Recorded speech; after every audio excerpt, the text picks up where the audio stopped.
There's a city that has all the makings of a great story. A place full of interesting characters. Where are we? Rescue divers have found the missing boy. And where the impossible is possible. Excuse me? You can make believe it here.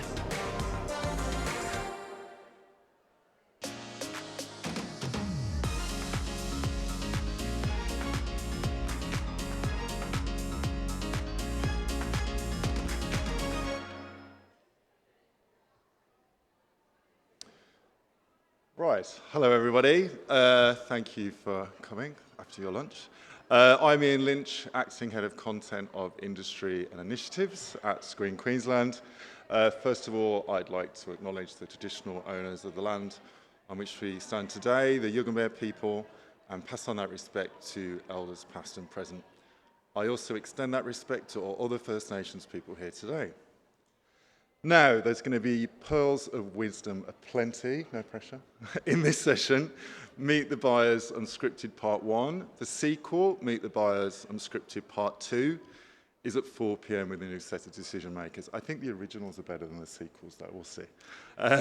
Screen Queensland has been pleased to support unscripted series such as Seven's Gem Hunters Down Under, produced by Wild Bear, SBS's Straight to the Plate, produced by Lone Star, ABC's Mustard Dogs, produced by Ambient Entertainment, SBS's The Swap, produced by Southern Pictures, and Stan's Dawn of the Dolphins, produced by Onion TV. Now, other well-known shows, The Bachelor, Eurovision Australia Decides, Holy Moly, and Australian Survivor have also benefited from Screen Queensland's production attraction strategy and post-digital visual effects incentive. So easy to say. Now, formidable formats and legendary light entertainment are on the agenda for today's very knowledgeable panel.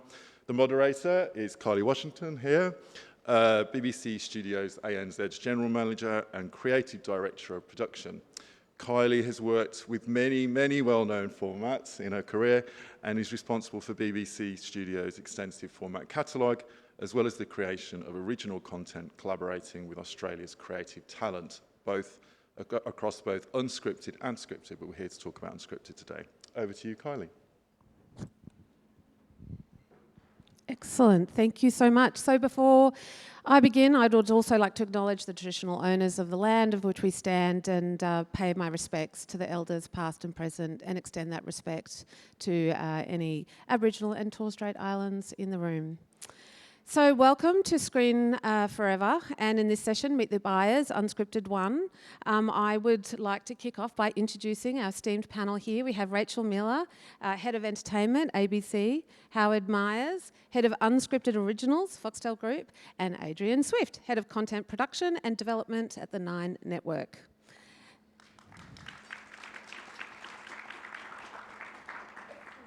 So whilst we are talking, don't forget that there is the Screen Forever app and there are some instructions on how to put questions into the app, and I will come to them towards the end of the session, so start thinking about some nice juicy questions.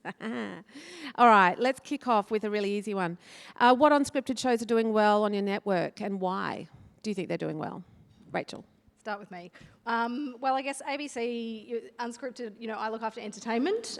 We're split into two at the ABC, so Susie Jones looks after factual.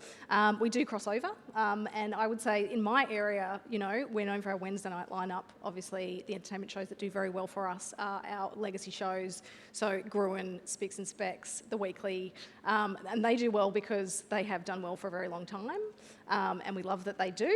But we are looking to expand and kind of broaden out from just doing that. So, we're excited to be sort of looking at different areas. And again, working with factual a little bit in terms of moving into a bit more fact-ent and doing a bit of competition reality as well. So those sorts of shows might sit in Susie's department or in my department, but we're sort of looking at some of that style show as well.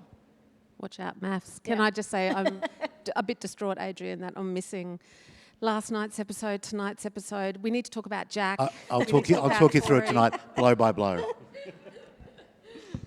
Howard.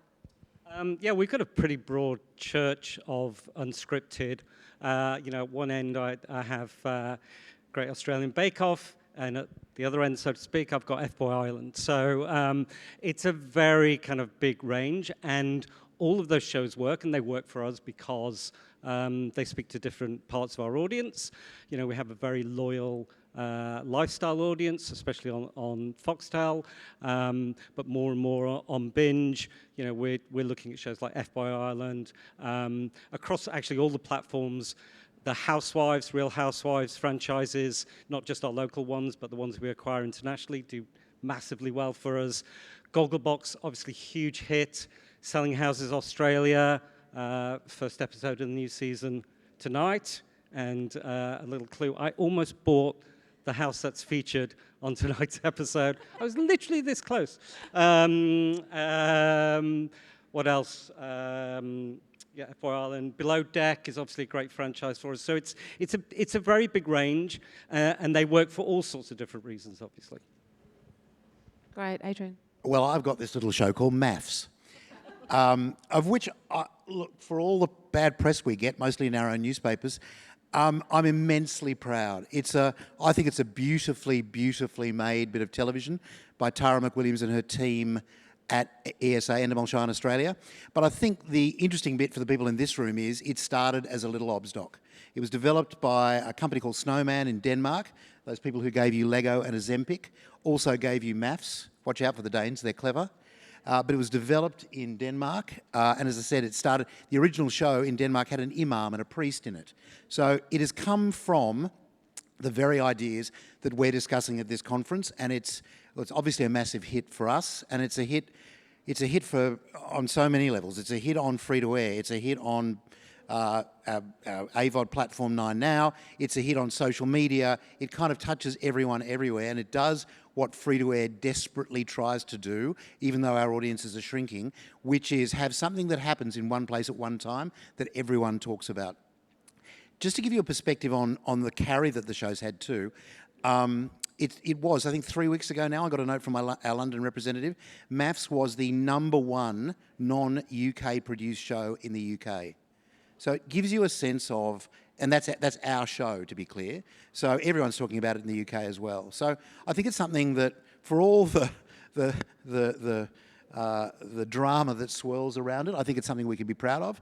Another thing I'm very proud of, and I just think is worthwhile mentioning, even though it's got nothing to do with really factual television, is Tipping Point, a little game show that we put in before the news, and we threw the dice. We were getting rid of Millionaire Hot Seat, one of the most proven formats ever, and we felt that it was time for a bit of a change, and we put in Tipping Point, and it's worked better than we ever expected. But can I say, as a programmer, sitting here now, we're very happy with ourselves, but at the time we did it, we were absolutely terrified. We had no idea if it would work, and we were sort of hoping that the suction, if you like, of Maths would get us through. But I think they're the two big things for me that have given Nine the best start to the year we've ever had in the history of Nine this year. Congratulations.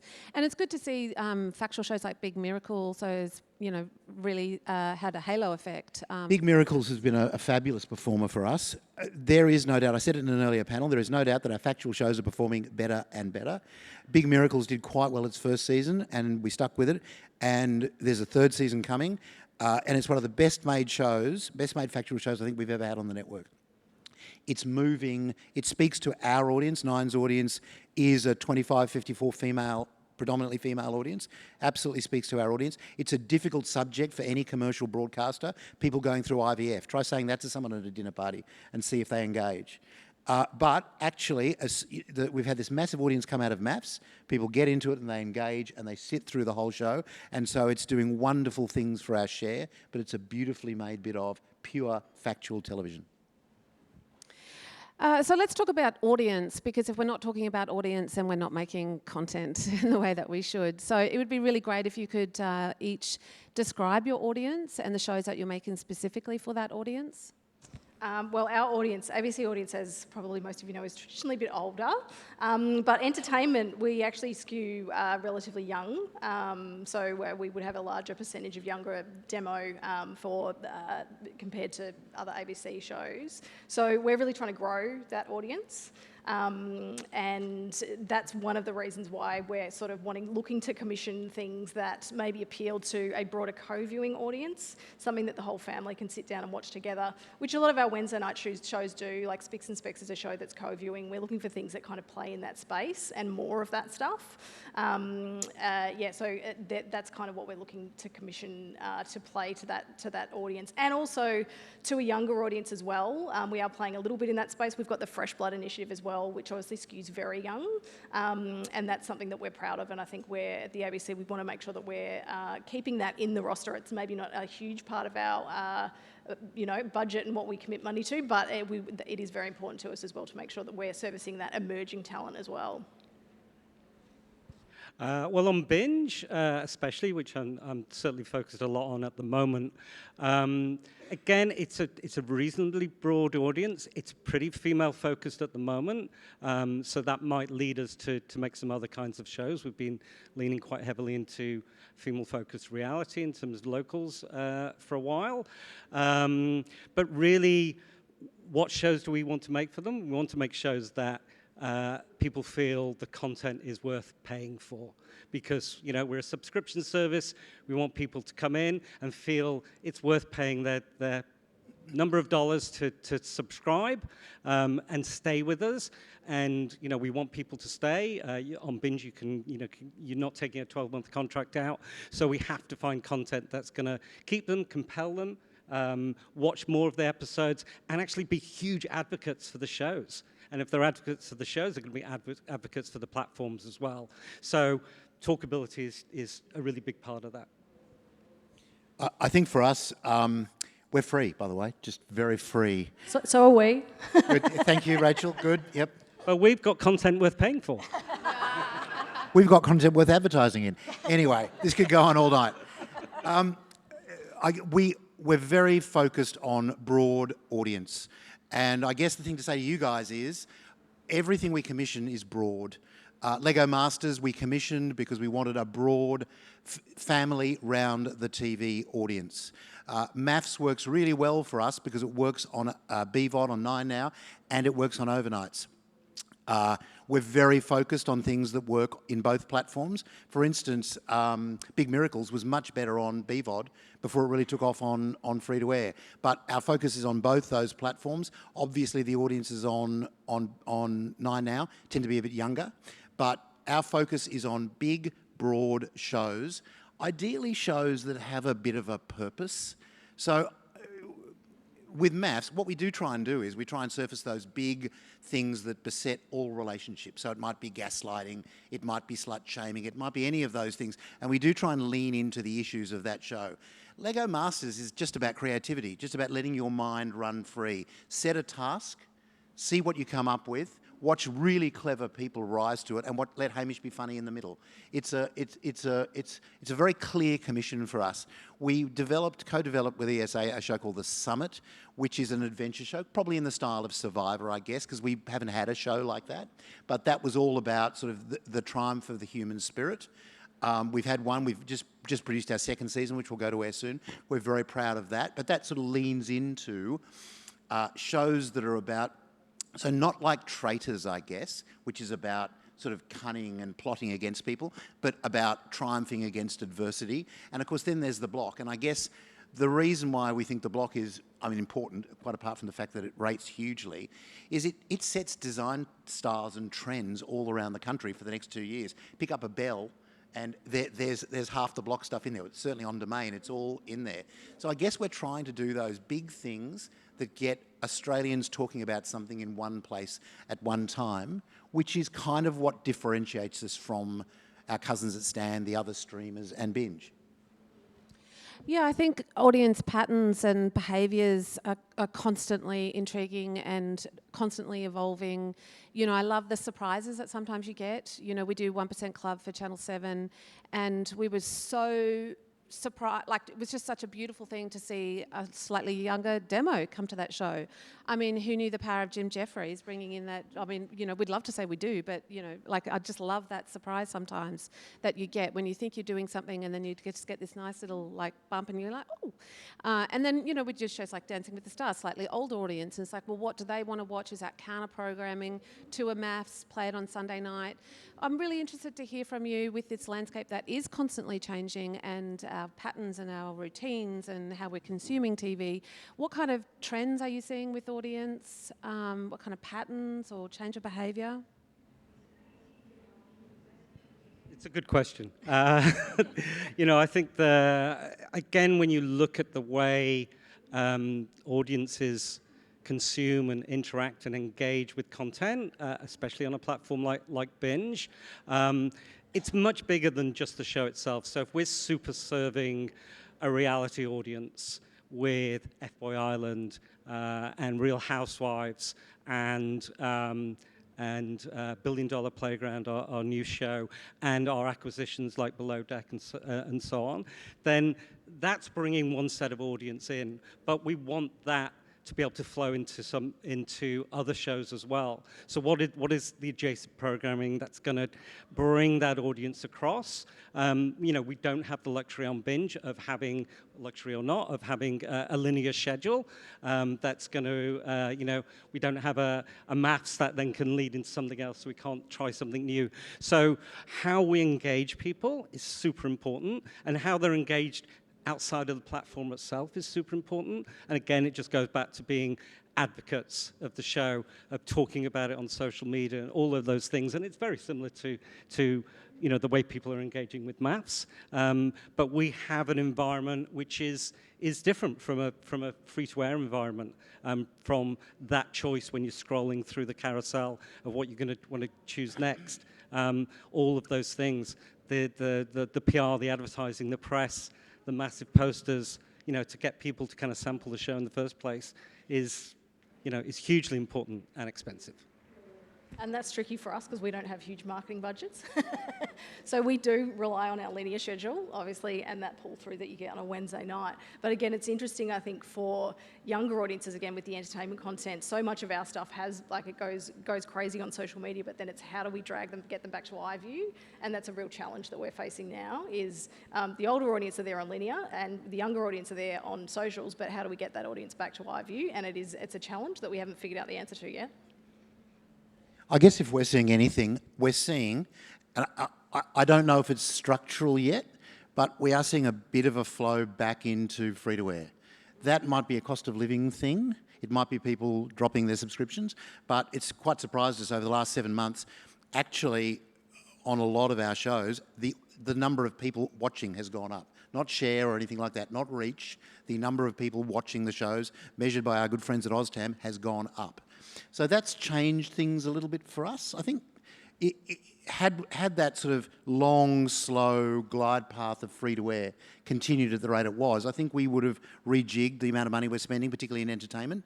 But I think what we're seeing is that audiences are stabilising, and I think that's kind of stiffened our resolve to keep programming hard, keep spending money on commissioning, although I have to say the advertising market's very tough at the moment. But for instance, what it's led to is an evening where we can have a maths, but then we can have proper, serious, expensive commissions like Big Miracles, but also like The 100 with Andy Lee, which is doing extraordinary business for us. It's a little bit like Have You Been Paying Attention? 10 did a very good job with that show in just sticking with it, and they stuck with it through quite a few seasons when it didn't rate, but yet now it is a Leviathan. We've had a smaller version of that at 9 with The 100. It sort of started okay, and now it's doing extraordinary numbers. So to have panel shows, I mean, 9 is not the home of panel shows, but to have a panel show on 9 that's doing really well, and which we're really proud of, I think is kind of an interesting inflection point in the industry. So look, may it continue, but I think we're seeing significant audiences coming back to free-to-air. Do you think there's any correlation with the new VOZ rating systems? I mean, when I'm trying to make sense of it, I'm going, just seems like a lot of people are watching TV, but when you can count a minute of watching as a rating, I don't know. How are you all making sense of that? We didn't argue for reach, to be fair. Look, it's a measure. It is a measure, and the reason why that measure was instituted was to compare it with things like YouTube and Google. That's why we instituted, because that's how they were measuring it. Yeah. So what we're trying to do is compare like for like. Is it a great measure of the number of people watching? No, we tend to default back to our earlier ratings measures, and they're getting better. You know, we're now getting better at saying if someone watches on 9 now, we used to say one person was watching. We've now got a multiplier, which is probably, I think it's at 1.4 at the moment. It might go up, but I think we're getting better at measuring some numbers. We're also deduping numbers. By that, we're saying actually, sometimes we were counting people 2 or 3 times, so actually some numbers are going down. So I think the numbers are getting more robust because they have to, because certainly in our case, advertisers are demanding it. Yeah, and the reach numbers are really interesting, but again, we focus on the totals, like as a measure of just, again, more traditionally what was there before. So not overnights, but totals. But yeah, the reach numbers, yeah, are bizarre. I think it's a really important question, this, what is a measure of a success? Because, you know, the numbers are one thing. Obviously, you know, ultimately, I need more people to subscribe, watch our shows, talk about them to other people and get them to subscribe, or else I don't have any money to make new shows. But also, what is a true measure of success? You know, is it because, how do you measure how many people are talking about it? How many people are on social media? Yeah, what's the what's the engagement engagement? level? Exactly. It's Yeah. There are so many other nuances to that, and we're just starting that work now. I've been banging on about it for years because, you know, I think the rating system is, as you say, it's one measure, but it's somewhat flawed in the environment we're in now. Especially in the landscape at the moment. Exactly. I agree, 100%. Yeah, very different. Yeah. I always loved the big deep dive insights that Foxtel would do every time we delivered a Real Housewives franchise back when I was at Matchbox. I loved the insights doc on who watched, when did they watch, what was it was just fascinating. I mean, and with the streamers, the frustrating thing as content makers, we would have no idea how it goes, and the measure of success is you get recommissioned.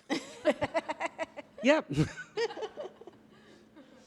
Okay, let us hear about your new shows coming up. Oh, don't start with me. Sadly, We'll start down with Adrian. Yeah, okay, start with Adrian. Come to me. Oh, okay. So we have just wrapped on F-Boy Island Season 2. Please don't take that title on face value.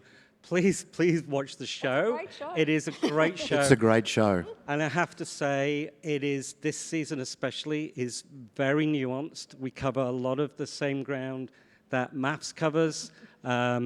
Happens to be made by Adrian's wife, but Fully declare my bias. interest.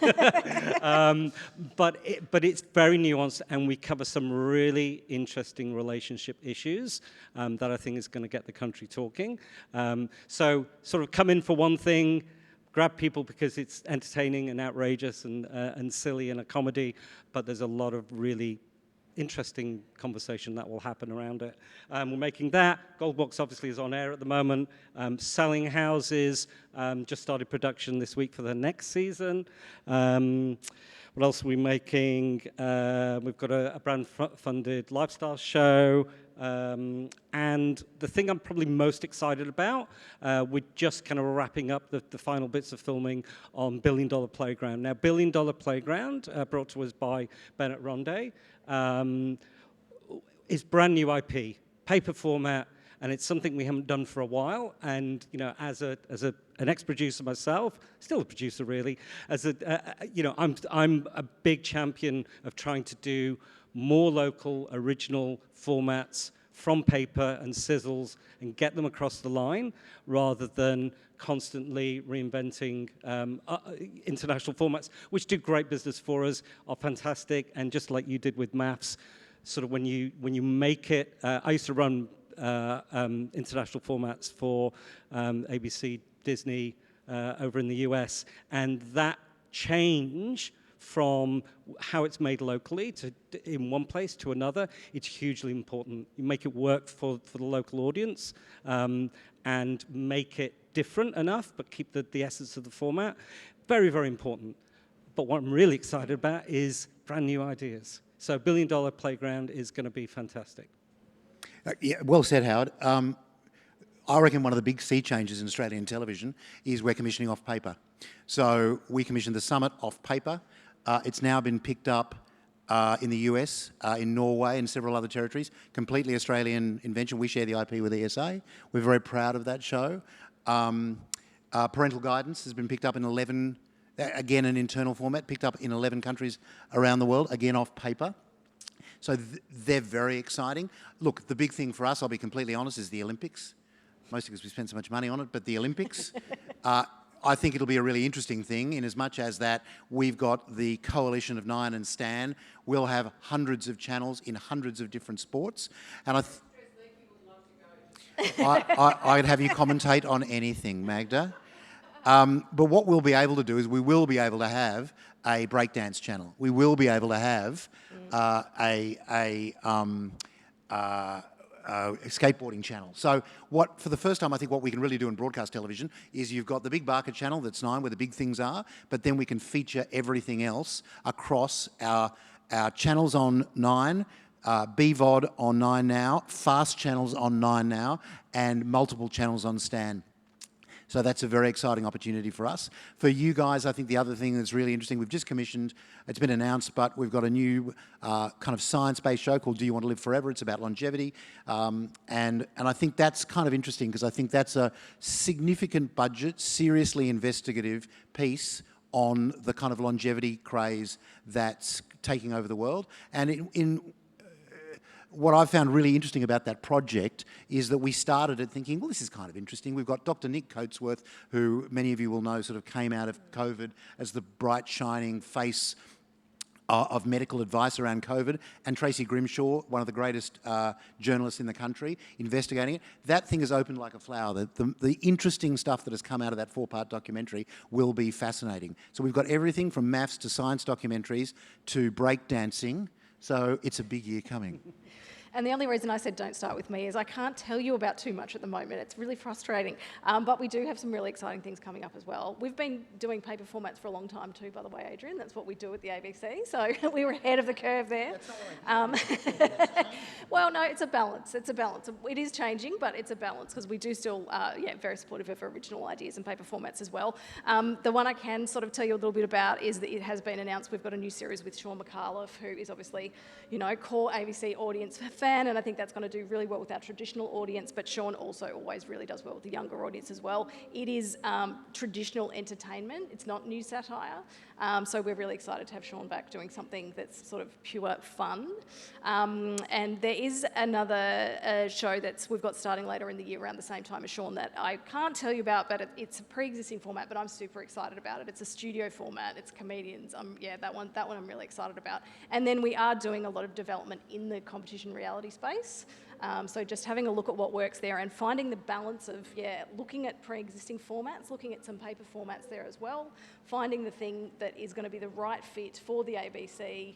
And again, maybe something, how maths started out. It could fit well for the ABC. So that's sort of what we're looking for, things in that space. So. I do have to take a minute to say thank you for, on behalf of the producers in the room that develop up new ideas. We spend a lot of time. We have a fantastic catalogue, both in unscripted and scripted at BBC Studios. But really, it's the originals. It's the working with brilliant talent here in Australia, and finding that idea that we can bring into you, convince you that it's a good idea, but you have to do all the work internally. You have to get all of the stakeholders on board, and if you don't buy it, if you're not a big supporter of it, then they don't go anywhere. And really, any company that gets away a new idea off paper, we all just sit in hope that it works, because it's so important to our industry. So it's tough. It's tough. Yeah. I've sat on the other side of the table, with people like me, and wondered what the hell's going through their head. Can't they see how amazing this idea is? But it's tough. And having been on this side for a while now, I understand more the pressures that we're under. How great an idea has to be, or how much work we have to put in and be absolutely passionate about an idea to get it through all of our processes as well. Because you want success, and sometimes you take a punt, and sometimes you just can't get it over the line. But I know how tough it is, and it's disheartening.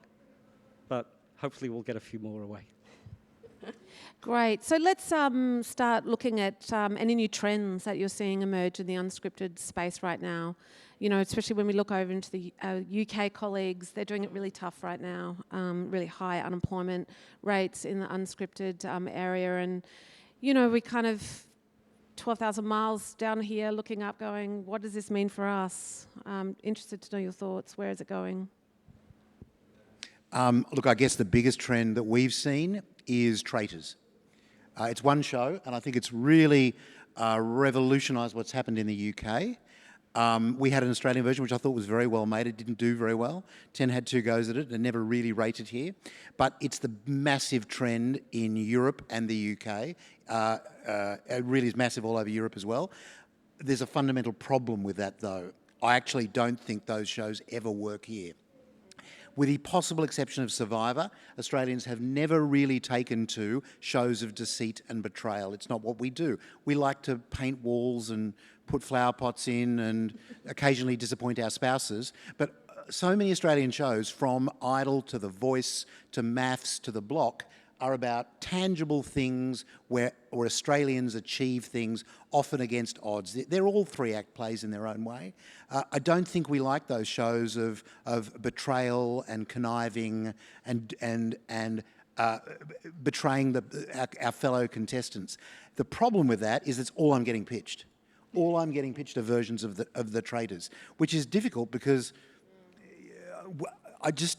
unless it's something fundamental. So there's a great show going around, which ITV represent in Australia, called Destination X. And the idea is you take a group of people and you take them around Europe in a coach. The wheeze is that the windows are all blacked out and they don't know where they are. And the clever people on the bus or who are controlling the bus make them think they're somewhere they're not. Then they open the windows, they can see where they are, and they then have to place on the map where the coach is. And it's never where the clues out the window say it is. So it's a kind of treasure map guessing game.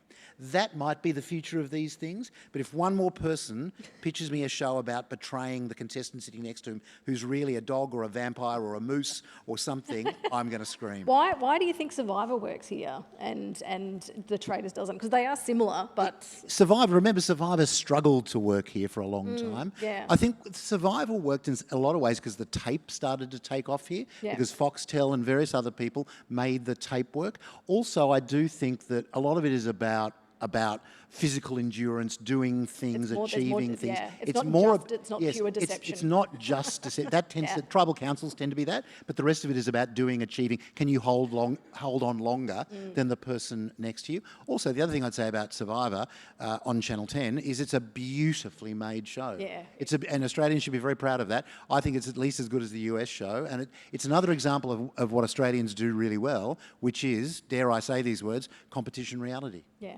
I want to buy the dog versus vampire show, whatever that was about. I think one of the things certainly that works for me is when the idea is based in a germ of reality, and I don't mean reality in terms of the genre, but authenticity of something that reflects true life. And that's as true with a great show like Love It or List It. It's a dilemma that a lot of people have in real life, and then you take that and you turn it into an entertaining, formatted concept. F-Boy Island, I'll mention it again, but it is based on real experience of a lot of women in society. All of those things are based in just a supersized, entertaining, somewhat formatted version of just a germ of something that happens in real life. I think that helps than starting with something which is just a complete conceit that doesn't relate to anybody. You have to be able to connect with it. There's also another trend, just talking about trends that I've kind of noticed just what's happening around the world. There's a lot of scripted shows which have now been turned into unscripted shows. Squid Game, The Challenge, 007, the Bond thing. There's a Sex and the City reality show starting. So maybe, Squid Game. Maybe we'll see a Succession, unscripted show, or I don't know. Maybe I'm trying to think. I made some notes here. White Lotus. I want to see a White Lotus Reality show. That would be amazing. And then the final thing I want to say about trends, just seeing the announcement this week of what is supposedly going to be the biggest show ever with a $5 million prize from Mr. Beast. And if you don't know who Mr. Beast is, you really should look it up, because that's the next wave. Yeah, I think it's a really curious thing. You're talking about formats that have worked overseas and not here, and vice versa. And I think it goes to the skill of producers here in Australia understanding our Australian culture, how it needs to sit, the tone of it. I think back to my early days on Big Brother, the first 7 series, and how in our pre-production on Series 1 in this 2000, we sat and watched the UK series, and we also watched the American series. And all the kind of arguments and the, like the abuse that they would hurl at each other in the American version, there was a really strong contrast between the versions. And then, of course, our version started going on air, and in a very Australian way, what the audience really loved seeing actually were the friendships building and then being torn apart on eviction night. And it was just, you could do your PhD on it, I'm sure. It's really curious to me how, these formats, they're not just paint by numbers. You really have to find a way to make them work in this territory, because it's just not as easy as that's got to be blue, so it's blue, so... all right, so unscripted TV has become a lot more expensive, and so the current budget levels are high, and there is a question that came in that is to this, talking about ideal budget and number of episodes, so perhaps you can tie that in. But what kind of impact is that having on commissioning? Oh, I was just going to say, yeah, I mean, it's tough. It's tough everywhere. At the ABC, obviously, we're at a smaller starting position than everywhere else, particularly in entertainment where, we're 100% fully funded for most of our shows. And the belts are tightening, and we've just got to be, clever with how we're budgeting things, basically. And basically, for me and my slate, it's sort of looking at the balance as well as, again, wanting to move into the space of doing some of those bigger shows that are more expensive. It's sort of making sure that then that balances out with, again, our more cost-effective shows. Obviously, we do a lot of studio-based shows where we can use, ABC has a lot of resources that we can use to help build those budgets out. So it's kind of building the slate out with, being able to have the smaller shows that are more cost-effective, and then really investing in the ideas that we love in the bigger ones, basically. And can you talk to the ideal budget and number of episodes question? That's a how long's a piece of string question. It really depends on what it is and what type of show. It can be in entertainment. It can be anything. Hard Quiz, I think we commission 35 episodes a year, whereas some of the other shows we do some of the more things that are more maybe fact-end. They're 6 half hours, and the budget levels vary depending on what it is. It is interesting, because we are completely fully financed in it. We have been looking at, and now that we're broadening out and looking at some other, there are other models that we're looking at, whether that be looking at formats and international co-financing, or hub model even. I say that obviously coming from the ABC, I'm just very mindful. We've sort of been looking at some of those things, but not going down that path yet, because we've got to make sure that it's right for the ABC as well. And again, that's really important for us, that it's ABC storytelling and it's something that's done right. So that might not necessarily be the right way to go for us, but it's definitely something that we've been talking to producers about. Oh, we pitch it every time. We'll do a hub, it'll be cheaper. We're trying to coordinate one network, never alone 2 or 3. I mean... Sort of similar story, really. Most of our unscripted shows are fully funded or near fully funded. We have played around a little bit with kind of producers coming with DAs, distribution advances, to help that funding model. We do have a couple of kind of brand funded or almost fully brand funded shows, but they absolutely have to be right. Yeah, budgets, cost of crews, all of those things have expanded exponentially probably since COVID. So really for us, it's about how can we get the best value on screen. I want the money to go on screen and all the people behind the screen who absolutely deserve to be paid. So what are the best ways of working? You know, what can we do as a network to really help with that? You know, and there's all sorts of things we can do, and we're still working through those. We will look at hub models as well, but again, it's tougher, and it really depends on the format. But new ways of working, new technology, new techniques, all of those things, you know, can help. But yeah, it's harder, but that doesn't mean if it's the right idea, you know, we're going to find the right money for it. It has to be, because we want the best show. And the best show, if we put the money into it, means it's going to be successful. Successful means recommission, and it's a virtuous circle, and we all win, hopefully. Can I be a bit of a doomsayer for a sec? I'm a bit worried that we've got a little bit of a climate change thing going on in the industry.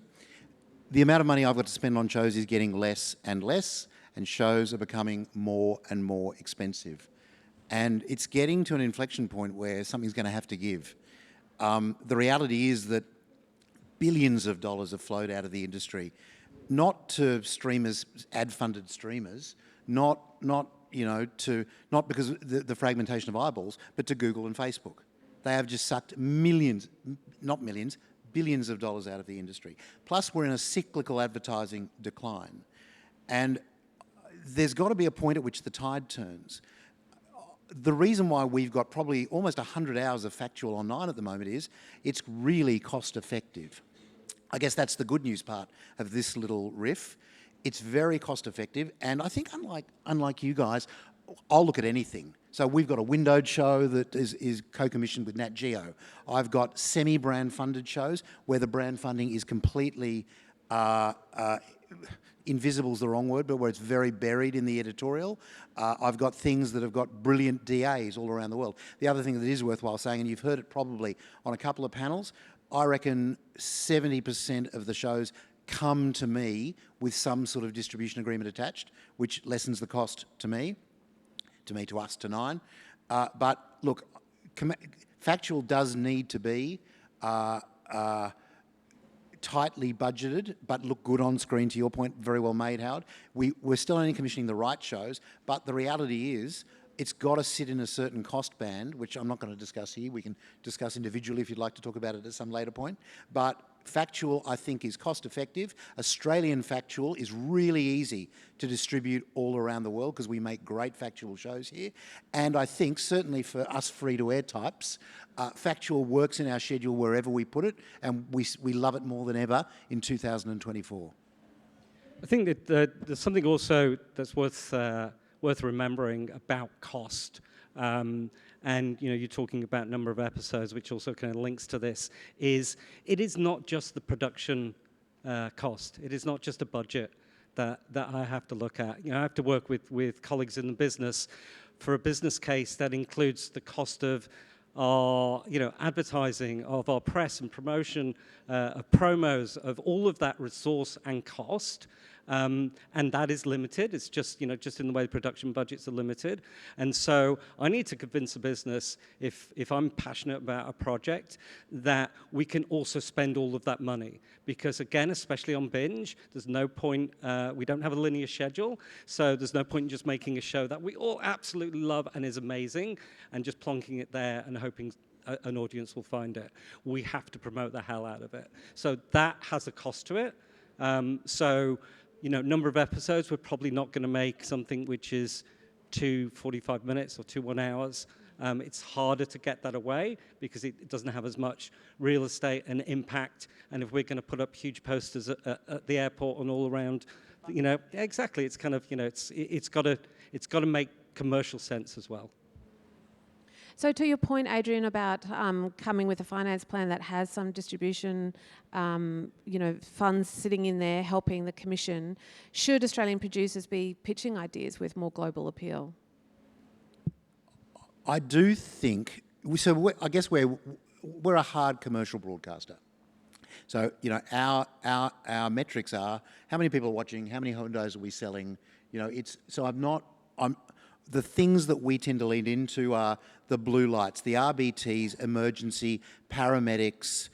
We've got a new a version of a border security show coming, the longevity show. These are big universal things that we all experience. Police, hospitals, airports, all those kind of things.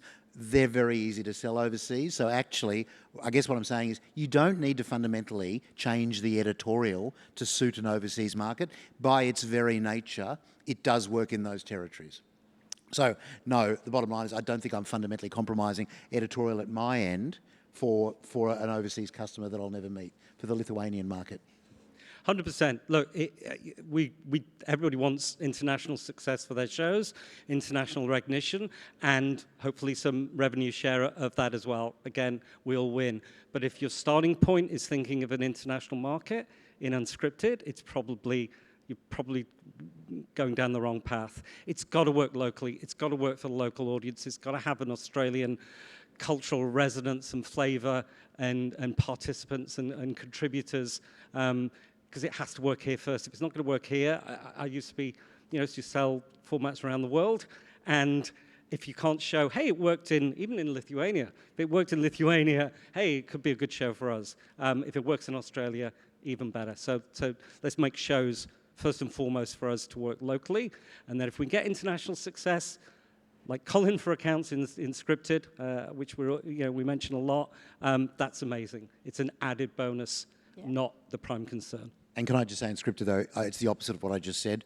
It needs to be culturally, to borrow your term, Howard, culturally resonant in Australia around things Australians know and understand for free-to-air drama. Yeah, I agree completely. I think you're right. The Golden Goose is something that is perfect for an Australian audience, but then you can sell on internationally. That's the ideal model, but I would be, yes, absolutely starting with Australian stories first. Yep. So another question's come in. Please feel free to submit some more. Do you think free-to-air is going up, which it looks to be for 9 and 7, or is it 10 going down? Is the pie bigger, or is it the slice? That's a very valid question. There's a little bit of cannibalisation of 10's audience, yeah. No, I think the pie, well, we can tell, the pie is going up. I'm happy with the pie just staying still, to be completely honest with you, after many years of it not. But yes, I think at the moment we are seeing the pie getting, even with the fact that we're redistributing 10's audience a bit, the pie is actually going up, yes.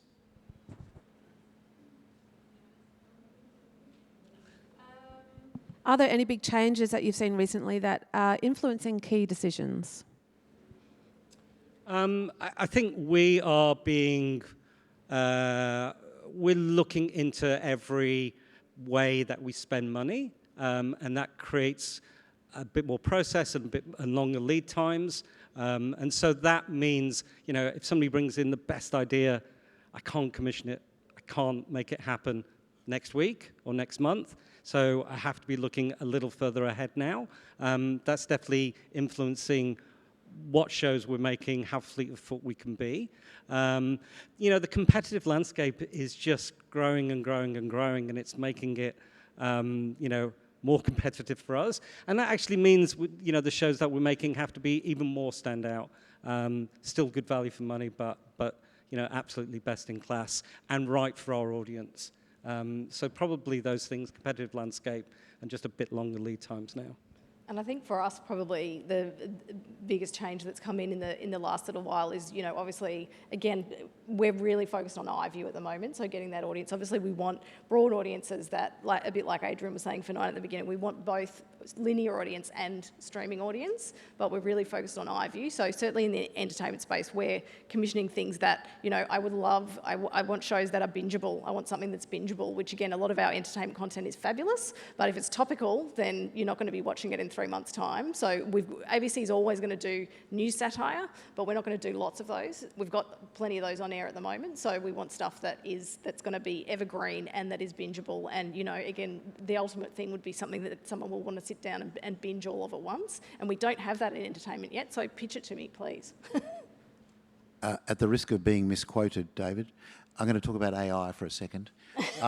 We use a bit of AI in sport. So we use it to create sports packages, which just means we can show a lot more sport. So basically we can do highlights packages of differing lengths on differing sports. It'll be huge in the Olympics, but actually it's where AI is good. It's not, in fact, it's probably creating more jobs rather than taking them, but what it's allowing us to do is publish a lot more content. So AI good in this context, which I guess you don't hear very much these days. The other trend, or I think we're seeing, I think it's a trend, I'm not sure, but I think certainly in free-to-air and on BVOD, we're seeing a trend towards things that are lighter, shows that are easier to engage with. I guess The 100's a good example of that I mentioned earlier. The other one that is the little show that could, and is one of my favourite shows, is Travel Guides. I can run the sprockets off that show. We bought that show at MIPCOM in France, and we bought the show and we were like, this is Gogglebox for travel, fantastic. You know, Nine have a bit of a pedigree in travel, this will be great. And it went to air in the UK and it completely tanked. And there we were with this expensive little format we'd bought, and we thought, what are we going to do with it? And we cut the first couple of episodes, and we looked at it and we went, oh, this is terrible. Anyway, we recut it 11 times. The first episode we recut 11 times. Finally put it to air, and it's been this very unexpected smash hit. And the great thing about it is we can run the sprockets off it.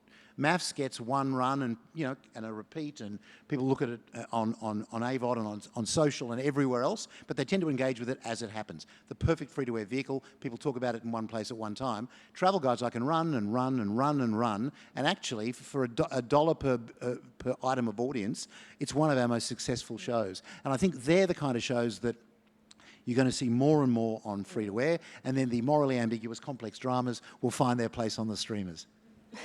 And that's a good lesson in just because we're asking you to recut something, it's not because we just want to hear our voices, it's because there's a good result at the end. So 11 recuts later, look at the success of that show, it's amazing.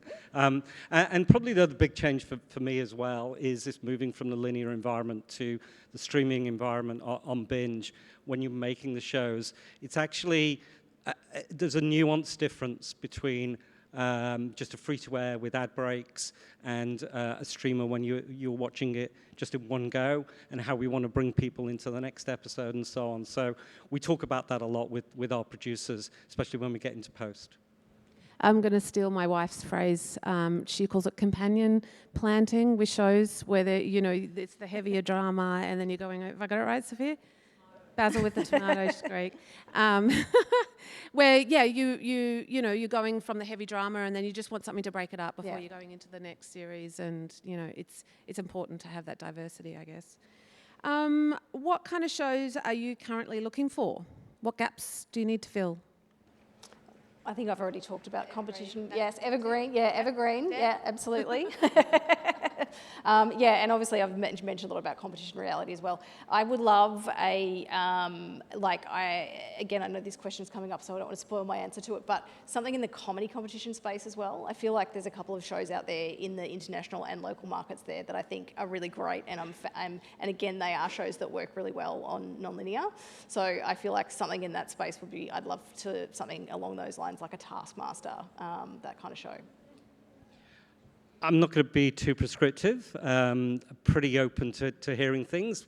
When you know it's right, it's right. I think I've said a few things today, which hopefully give you a few pointers of the things probably to steer away from. We do have a lot of reality, female-focused reality. It's not to say we won't do more.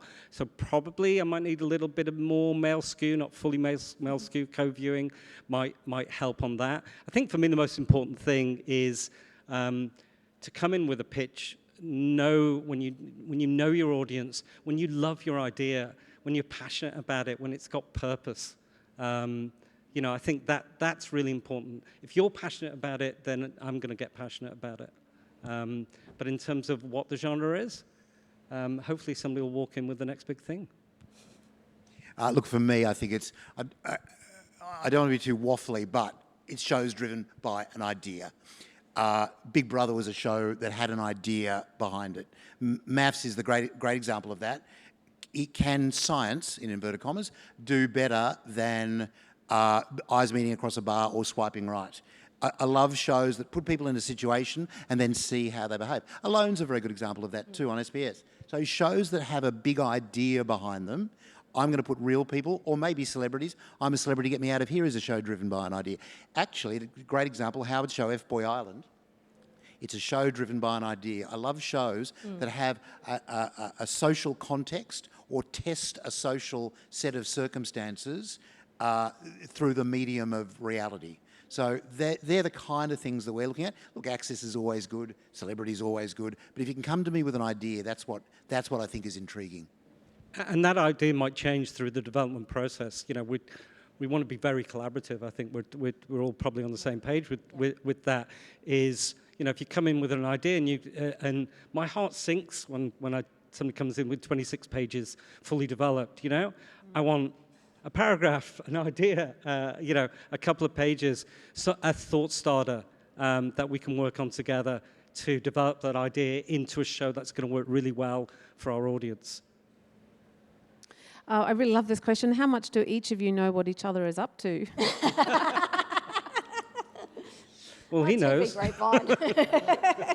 David Knox. That's how we know. Actually, that's exactly right. That's how I know what's going on at Channel 9. I read it in TV Tonight. We obviously, I think one of the things that the commercial broadcasters do is we look across the piece and see what other people are doing. Yeah. We would be foolish to put a cooking show up against MasterChef. Yeah. You know, other networks would be foolish to put a renovation show up against The Block. So yes, we do look at what other people are doing, and we look at what other people are commissioning. And then often when there's a MIPCOM or something and there's a hot show, everyone's competing for the hot show. So yeah, we do have a reasonable purview of what other people are doing. But by the same token, our audience is different to the 7 audience, different to the 10 audience, different to the Binge audience, different to the Foxtel audience, different to the ABC audience. Although, funnily enough, there's quite a big overlap, we notice. When you've got a hit show on, it does eat our audience more than anyone else's. So, yeah, we do triangulate what we do against other networks. Sophia's bucking trends and not using the app and has a question. She's going to yell out.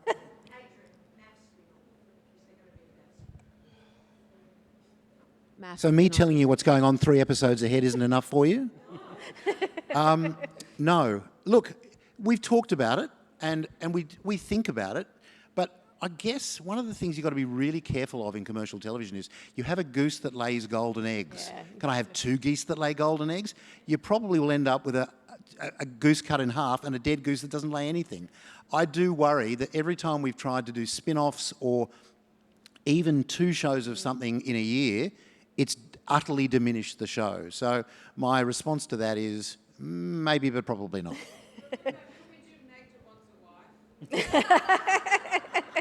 That's a unique show all of its own. That was Magda Wants a Wife. That's Magda's pitch. I'll watch that, Magda.